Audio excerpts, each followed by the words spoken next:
मी शिक यूट्यूब चॅनलमध्ये आपले सर्वांचे स्वागत. तर उद्या दिनांक 21 जानेवारी तर जाणून घेऊया उद्याचा हवामान अंदाज. तर त्याआधी मित्रांनो, चॅनल जर नवीन असाल तर चॅनल सबस्क्राईब करून बेल आयकॉन दाबू का. तर शेतकरी मित्रांनो, राज्यामध्ये जे आहे सध्या आजपासूनच आपल्याला जे आहे ढगाळ वातावरण पाहायला मिळत आहे. परंतु ढगाळ वातावरण जरी दिसत असेल परंतु पावसाची शक्यता आपल्याला कुठेही पाहायला मिळणार नाही.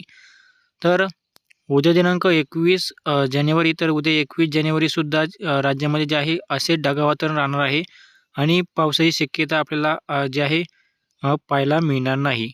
फक्त जे आहे विदर्भातील म्हणजे नागपूर, अकोला, अमरावती या भागामध्ये आपल्याला हलका ते कुठेतरी आपल्याला रिमझिम पाऊस पडताना पाहायला मिळेल.